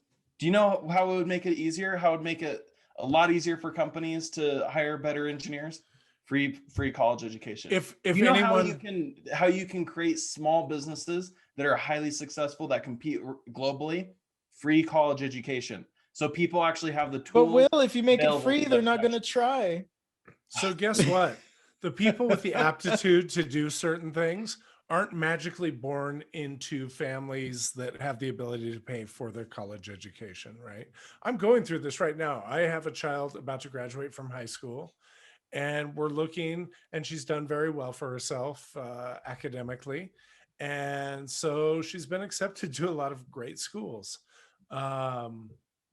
They're fucking expensive. And by expensive, I don't just mean like, so I'm divorced, so it's like a two income family, if you will, 3 income family, if you will, I guess. But like it's too much. And she's getting scholarships, and like not full scholarships to some of them, but it's still too like, much. It's still like, oh, well, I can't pay like $3,000 a month year round for 4 years to have you go to school. By the way, I have 3 other children too. So like, Spencer, you touched on a word that has been sticking in my craw, if you will, this whole time. Desperation. Yeah. Desperation. I haven't felt that very much in my life. I really haven't. I'm very fortunate. I'm very privileged. I'm very blessed. I've touched on those. Blessed. I've touched on that state a couple times, not so much in my adult life, but that's because of fear and like straight up PTSD trauma from not having means growing up. Like I'll do anything possible to avoid that because I know what it's like, and I know how uncompassionate the system is here. Well, here's a very simple, I don't know, maybe metric to kind of gauge. It's not necessarily desperation, but like feeling the squeeze of the capitalist system that we live in. Yeah. How many of you have had to check your checking account before you fill up your car? I have. Like, what? How many politicians could say that? How many people, like college educated people, can say that? Not a lot. Like, I know there are some. Like, I am one of those people, but rich people don't have to feel that sort of pain. Privileged people don't have to feel that sort of pain. Their minds, they don't have to worry about those sorts of things. I was reading this story about this Black girl in Ohio, I think, who is currently like about to win one of the most prestigious like high school scientific awards, because she was able to find some dye that you could infuse with sutures that doctors use that could heat up at a certain pH level to notify the doctor that there is an infection in the wound that they're working on. And this will like literally save thousands, maybe millions of people's lives, especially in underdeveloped countries. Right. Imagine if people like her, and people just not just like her, just every single person had the ability growing up, having access to labs and having access to high quality education. Think how much innovation we could do if we weren't so squeezed by this system, if we weren't so desperate to just put food on the table. Like if that girl had to worry about getting a job in high school because her parents can afford rent or something, she's not going to be out there looking for what dyes change color at a certain pH level, but she's able to do that. If everybody was able to have the freedom to actually think things through and be able to not have to worry about where money is going to come from and what it's going to be used for, our society would be so much better. Not everyone has a scientific or technical aptitude. Think about, so we're talking about like innovation and things like that. Think about on the other side of things. And the other side, I shouldn't go down because I don't mean, because it's like this. Yeah. Think about the person who, because community college is free, goes and becomes a welder because they took metals in high school and metal class, and they were like, that's kind of cool. And then they get a job, and it's a decent job, and it pays 25, 30 bucks an hour, and they do well. They do great for themselves, you know. And they can be a now, parent. And now they, I mean, I'm being a little bit whatever here, but, and now they don't beat their wife. Yes. Because they're not so stressed about fucking money. And they're not so stressed that their wife got pregnant with their second child, and they know there's no way they can afford that. I mean, I know I'm being a little, I don't know what the word is for it, but no, I mean, like, it's generalized an here, example. but it I helps I across the I don't beat spectrum. my kids or hit people, but I can speak to the increased frustration that you feel and shortness in patience when there's other things in life that you're stressed about. And I don't know if you can relate, Kevin and Belinda, to this, but like when other things are happening, maybe you're a little bit short on patience, right? And Yeah. for some people, it's not unreasonable for me to imagine that when they're feeling the squeeze, as Will puts it, they they do unreasonable things for release or for expression, right? And that's being euphemistic about the reality of the situation, which is, yeah, they go to a grocery store and they shoot people, or they target certain ethnic groups in some sort of event. There was also a shooting in Virginia Beach this past week as well. You know, it's not. I'm even thinking about just general things about life. Like I'm super fortunate because my dad was able to have a job where he had a lot of free time after work, or he was able to make free time after work, and he was able to coach me in baseball. And so through that, I was able to find out what it means to be on a team and to like contribute to a group cause. So like, even if like parents didn't feel the squeeze, if they're able to have a little bit more free time or just even less stress, maybe that means that you're sitting out in your backyard with your kid and at night, and you're looking at the stars and you inspire them to think deeply. Like the littlest things in life like that, when you're a kid, they make the biggest difference in the world. And like you're talking about, Kevin, maybe they don't have like the aptitude for like scientific thinking, like or engineering and like that sort of thing. Though I think I would disagree, and I think a lot of people have that aptitude if you just gave them a chance. Sure. But even if that means that they're like a welder working hard 8 hours a day, maybe they get to come home and they're not as stressed, and they get to help their kids with their homework. They get to just have some time with their wife for some sort of, so that their marriage isn't so stressful. And it's the little things in life that the squeeze of capitalism adds up. So and sometimes it pushes people to do crazy things. Right. So this last week, I don't know if any of you read Ramona books growing up. Oh God, I fucking love that series. Beverly Cleary, the author of the Ramona books, passed away at the age of 104. Wow. She had a good run, and what a great lady. She's just wonderful. Those books were super influential when I was growing she's up. Born like 1918. Yeah, she was so old. The original Ramona books were written in the 50s. Okay. And you know this because in the one book, Ramona and her father, he was laid off or something in the book, and they were really struggling for money. But he was able to rally and get back and get a job and be able to support their family. And they were a homeowning family up in Portland. And he was, the job he got to save the family was as a cashier at a grocery store. Oh God. So this is 50s life compared to, what we're living now, right? Yeah. So in the Ramona books, Ramona and Her Father is the name of the book. He loses his job and eventually gets a job as a cashier at a grocery store and saves the family. I mean, we're looking at much different circumstances these days, right? If somebody was to get a cashiering job at any grocery store, one of 4 jobs you might have. Yep. Exactly. And never see your family and be completely, stretched thin, we're living a completely different life and nobody seems to understand it. R.I.P. Lucille Bluth, what could a banana cost? Like $10? Who knows, Yeah. So, these elite people don't understand what life costs Lucille Bluth, the actress, died. Yeah. Yes. Yeah, she passed away this week at 80, Fuck, I I didn't believe. know that. Yeah, in her sleep.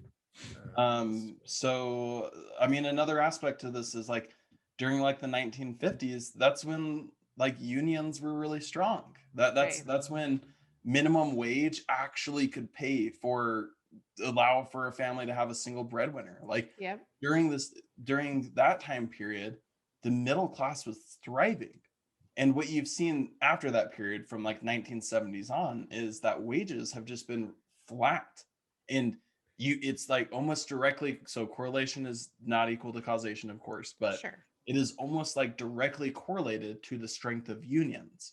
And so the reason why I'm saying this is, so if you've guys seen in the news this week, there is a Amazon warehouse. I was just going to mention that is trying to unionize. And Bernie Sanders went down there to talk to the union organizers and to try to get people to vote yes for their union. And if you know anybody there, tell them to vote yes. I doubt we know anybody there, but that's one of the things that help with what we're talking about. Have you been following the tactics that Amazon's been using, or other? Well, I shouldn't say Amazon, gaslighting, but the large company. No, like, well, they were messing with traffic lights. To fuck with people so they couldn't get. Yeah, they were doing all this like. More. I don't know all the details, but they were doing stuff like that.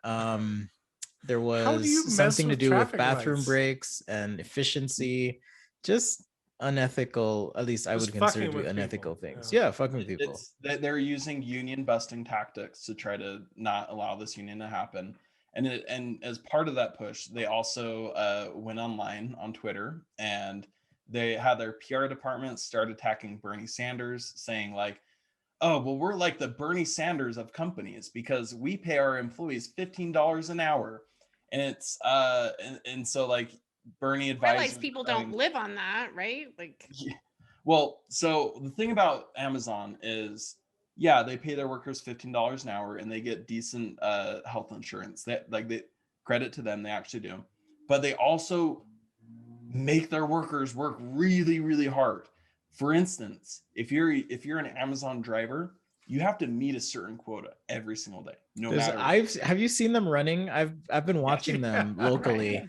There's this one woman I've seen on this regular route, and she makes deliveries to this particular home a few times, and I'll see her like park, doors open, she jumps out, sprints, and just like tosses the box and runs back. And it's usually on the way to pick up my kids from school, and I'll see her and I'm just like, oh my God, I'm so sorry. So they work their workers extremely hard because they do get $15 an hour and they do get good health insurance. They don't want to lose their job. They don't want to lose their job. And so they force them to work these extremely hard routes, at least the drivers.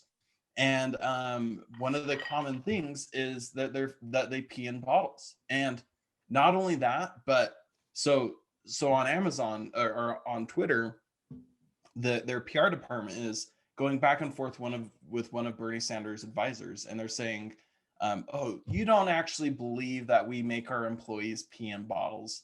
And that tweet, it got ratioed, which what that means is it got more likes and comments than it got retweets. So more people were engaging in a negative way than they were in a positive way. And a whole bunch of Amazon employees were commenting saying, no, I peed in a bottle today because I couldn't meet my quota.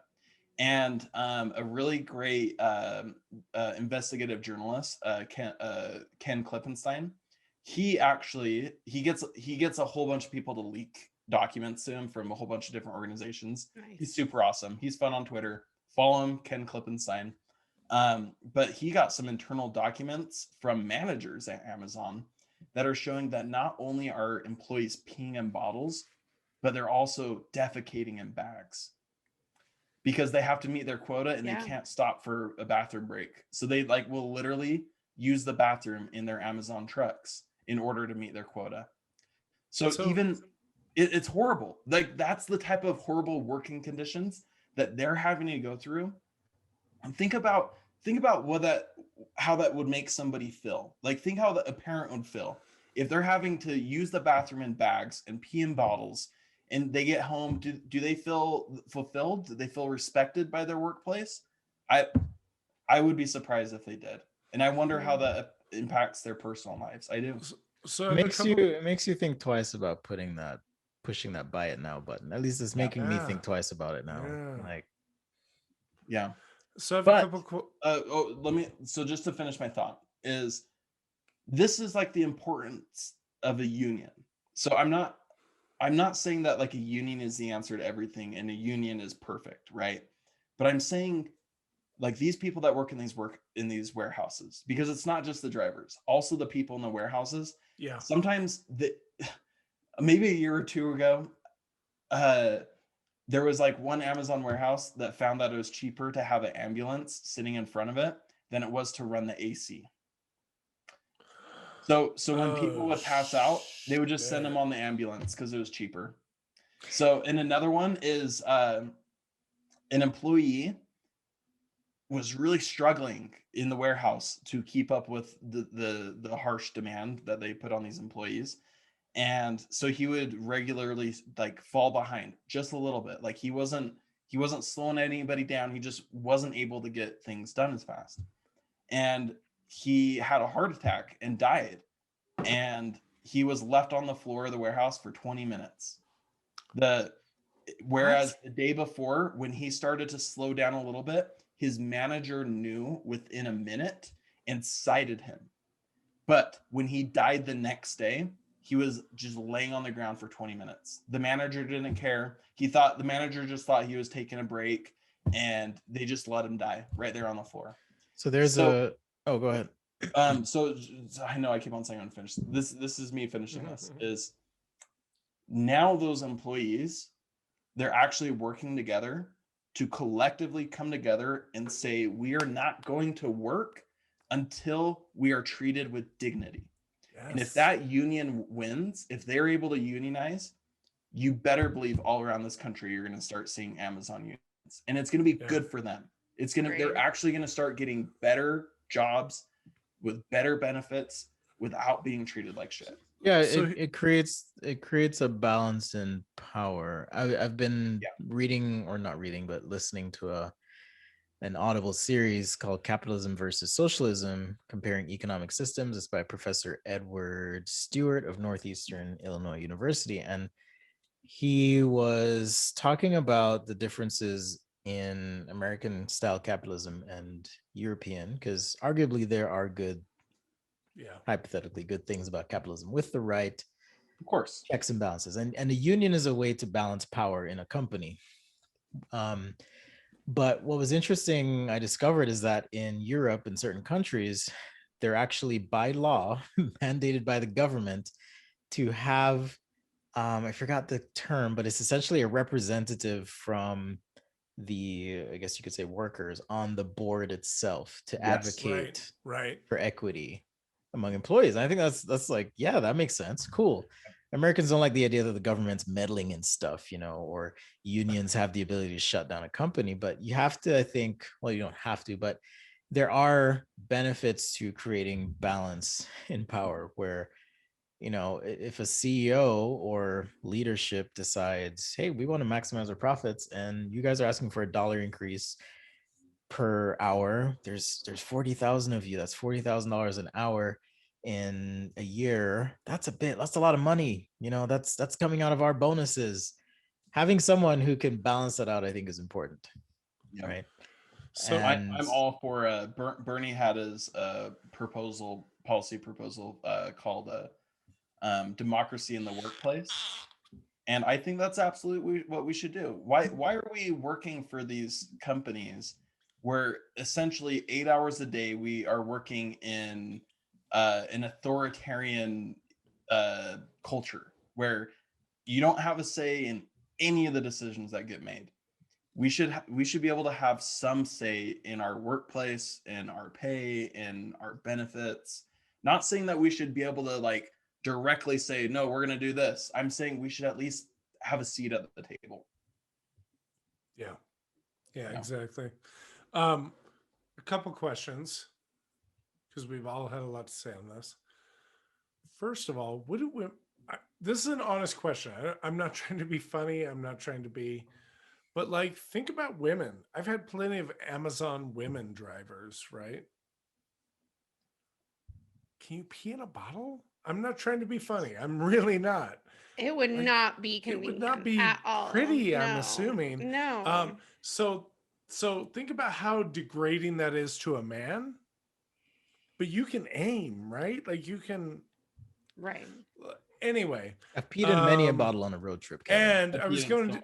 I have not. I've done it once, and it was scary because I was worried I was going to fill it. And like, anyway, And I had some students. I was like, "What happens if it's full? No." No, I had some students on a geology trip, and a girl on the geology trip had one of those Go Girl devices. You know what I'm talking about? Those little like plastic things that penis. make a plastic penis where you pee into it, and it like helps you direct the stream so that you can pee like Just a don't dude cross the when you're stream. out on the trail or whatnot, or you're camping or whatnot. It ended horribly. I'm just saying Kevin it looks was not a baffled. good situation. So, I mean, maybe it works for some people. It did not work for this girl. We all were witness and we were like, yeah, we're not going to do that. So yeah, I can imagine any woman driver or woman working in a warehouse having little to no bathroom breaks, really struggling. That's what I was gonna say. Is I think it was John Oliver. I feel like I watched it with you, Belinda. Yeah, maybe. I feel like John Oliver did a special on warehouse workers from Amazon. He did. Yeah, I think it was him. He did. They're like scary conditions, and obviously, Will talked about the man dying away, dying. That's probably on not the his first shift, time. and no one really even realizing it for 20 minutes. But so I'm sure the drivers and the warehouse workers are similar in terms of their, like, again, it's maybe not desperation, because they're like, oh, I'm making at least $15 an hour and I'm making decent benefits and things like that. But there's desperation in terms of holding on to that job, right? Yeah. Like, meanwhile, I have it open in a browser right now. I don't know how accurate this is, because as crazy as this sounds, the numbers change day to day, hour to hour. Sure. But right now, Jeff Bezos's net worth post-divorce, right? Yeah. Is 181.2 billion US dollars. Right. Elon Musk 157.48. Bill Gates 126.28. Mackenzie Scott, I don't know who she is. I think that's 54. Jeff Bezos' ex-wife. That's his right? ex. Yeah. Oh, I thought she gave all her shit away. Maybe I'm wrong. She married a teacher who is now the third richest person in the world. Just kidding. No, but Can you fucking imagine? But $15 an hour, as Bernie has put that forward as like a base minimum wage, right?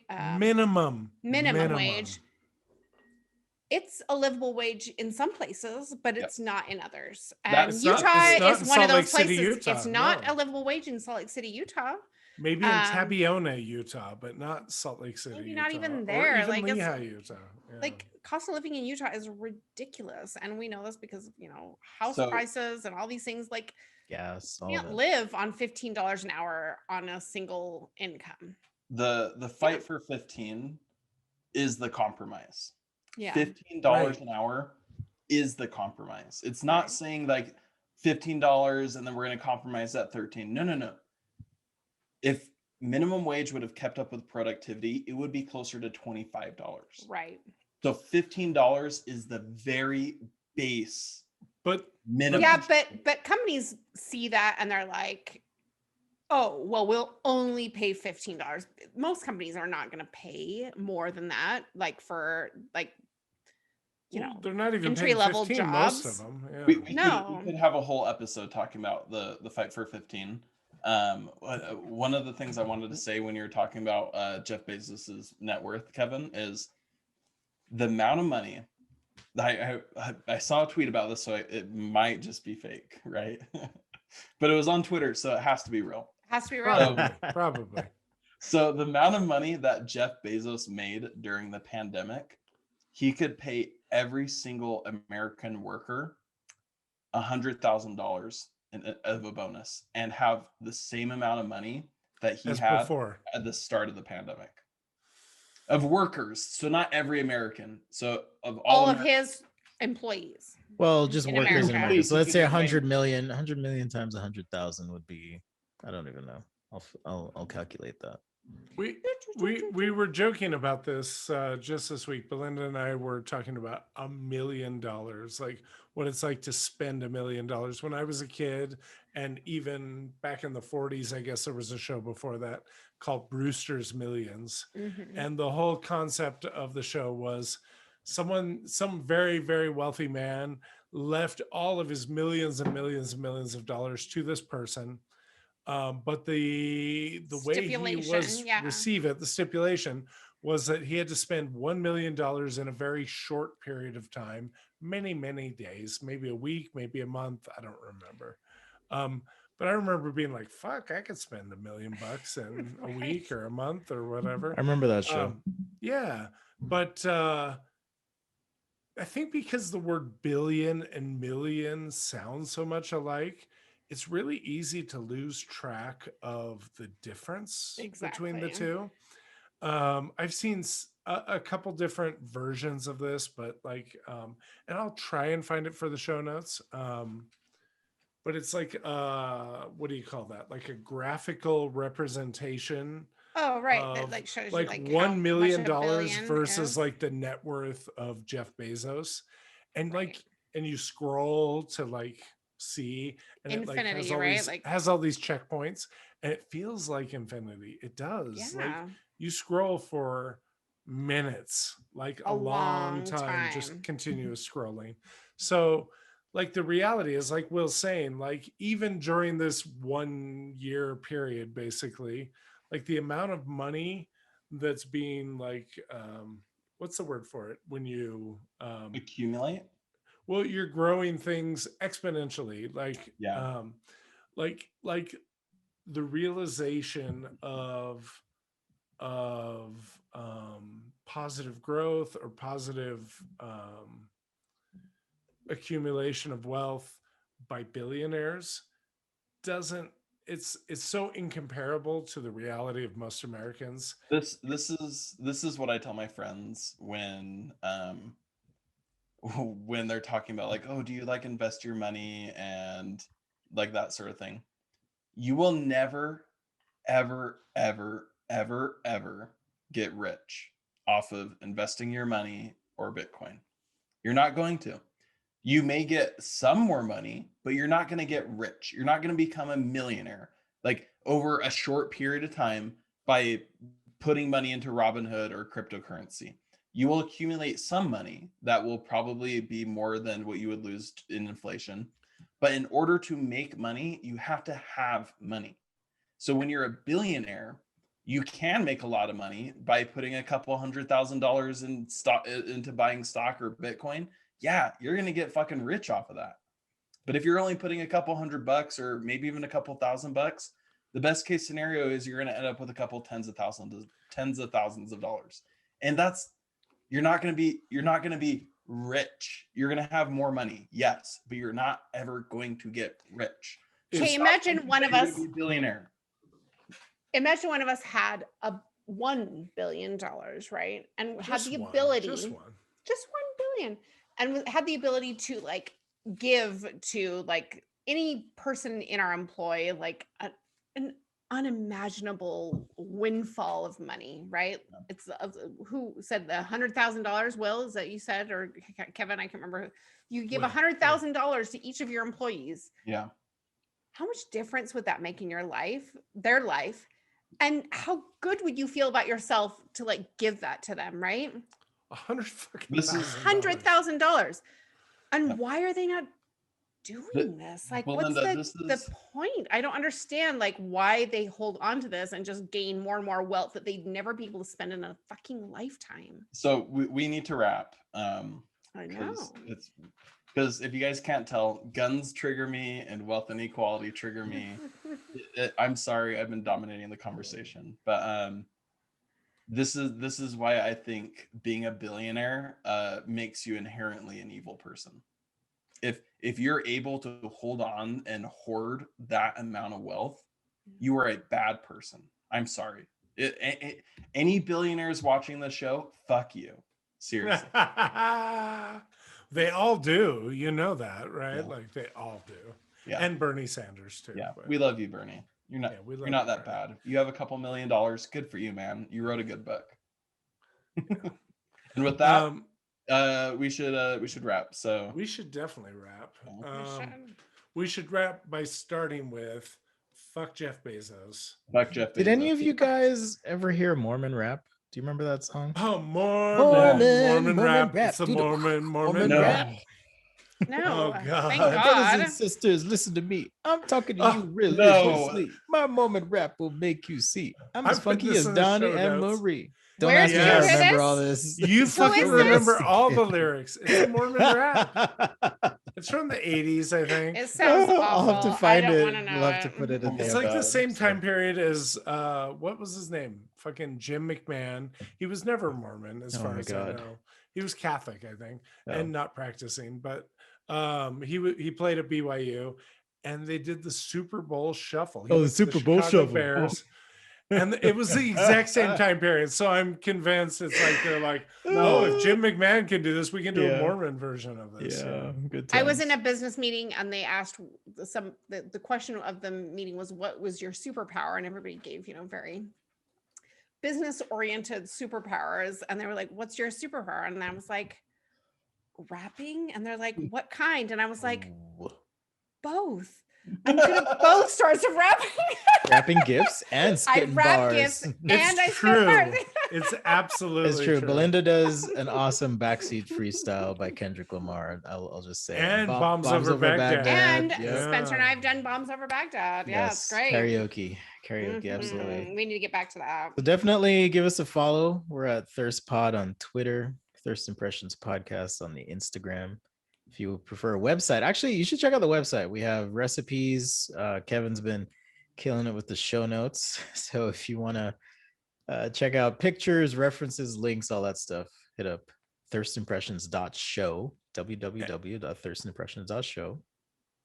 And as always, subscribe on YouTube. Leave a Spotify, comment. Apple. Give us your thoughts. Give us your thoughts. Even if you're like, I fucking hate Spencer. Just give us the thoughts. We want to hear it. Jesus we want to hear it. No, honestly, we're going to start. Well, I think we've talked about this, or maybe Kevin's announcing shit. Let's go. Yeah, let's hear it. We're going to start asking you for topics, for cocktails, for all the things. We want you to participate. As I've mentioned many times before, Big Dick Darren and all the classy followers who love us and comment. Keep commenting, keep speaking to us, and let us know what we can do to make your life better. We want to be a part of your life, not only in this realm of the podcast, but the eternal realm. We want to penetrate your lives. For eternity. We want to penetrate your lives. Okay. I need more eternal lives. Yeah. That also includes critical comments too. Absolutely. Yes, we appreciate when people tell us when we are not doing the best we could. So please, we try our best, but we fail sometimes because we get drunk or because we're terrible people. Or we're curious and we have huge egos. So well, thanks everyone. We love you. Take care.